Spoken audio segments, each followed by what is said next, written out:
The pursuit of efficiency is something that humans have always been doing. In 1981, the Canadian company Van Düsen began designing a strange aircraft called the LTA-20.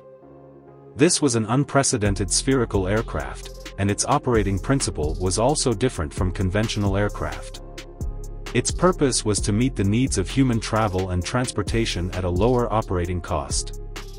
The aircraft was designed by the company's president, Frederick D. Ferguson, who planned to combine the principles of airship lift and the Magnus effect. In fact, these two technologies were originally two different aviation disciplines, and no one had tried a similar attempt before. Airship technology was already quite mature, while the use of the Magnus effect was still not mature. The basic structure of the LTA-20 was a spherical envelope, similar to an airship, filled with helium to generate lift. There was also a set of air pump equipment that could pump compressed air into the storage space for helium.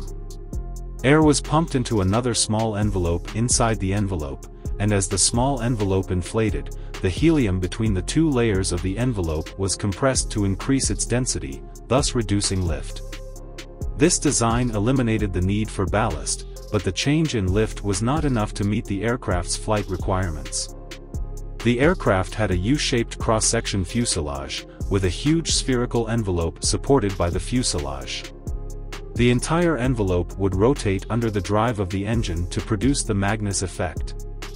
The Magnus effect is the phenomenon in which a rotating object causes fluid motion around it, resulting in pressure differences at different positions. Harnessing this force could generate reliable lift. According to the designer's initial calculations, the rotation of the LTA-20's envelope would increase static lift by 20%.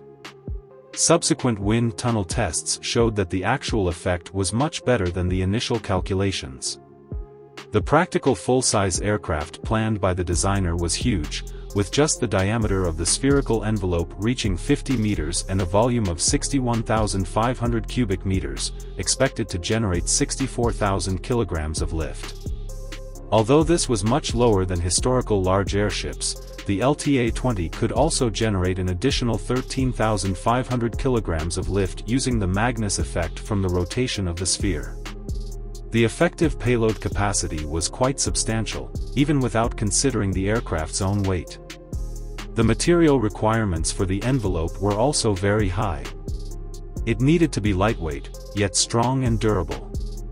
It would use a sturdy material composed of Kevlar and 2 layers of polyester film, with a deliberately rough surface and reinforcement with ropes. This material could effectively resist damage from sunlight and was not easy to age. The aircraft was expected to be powered by 2 Rolls-Royce Mk801 turboprop engines, each producing 5,480 horsepower. Apart from providing forward thrust, they could also divert the engine to adjust the thrust direction and the aircraft's attitude, while driving the rotation of the envelope. The aircraft was expected to reach a maximum airspeed of 50 knots, 93 km per hour, much slower than conventional aircraft, but with the advantage of greater carrying capacity and lower unit operating costs. The strange aircraft resembled a flying batfish with its wings raised. To complement the Magnus effect, the front of the aircraft rose in a curve similar to the shape of the envelope, while the rear part had a slight downward curve, increasing the opening between the fuselage and the envelope to reduce the impact of the airflow from the rotating sphere on the forward airflow. The unique lifting principle of the LTA-20 meant that it did not need a runway. It only needed to adjust the buoyancy of the envelope on an open space and set it rotating to achieve vertical takeoff and landing. The designer also believed that this spherical design could reduce the impact of crosswinds on the aircraft. The cost of building one aircraft might be between $17 to $23 million. The designer also proposed a slightly smaller version with an envelope diameter of 27 meters and a payload of about 5 tons, which could stay in the air for a long time, suggesting its potential military value. The company allocated $2.5 million for research and building a scaled-down model, known as the LTA-20-1, with an envelope diameter of only 6 meters and a height of about 7 meters. It was powered by 2 small electric motors and controlled remotely. The rotation of the sphere could generate about 100 kilograms of lift, with a payload of 16 kilograms. This model underwent indoor flight simulations and was satisfactory in all aspects. Although the concept of the LTA-20 was promising, its practicality remained to be verified. First, it could not integrate into the existing aviation system, and large-scale use would require necessary expenses such as infrastructure construction and personnel training. Secondly, the aircraft was too large, and like airships, even when moored on the ground, it could sway due to strong winds.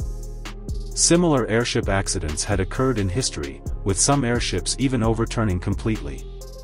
Even in the air, its stability was not guaranteed. The LTA-20-1 was tested indoors, so the aircraft's mid-air stability had not been truly tested. The company conducted a comprehensive evaluation and concluded that the LTA-20 was not technologically mature and lacked sufficient funding, so the research and development were suspended.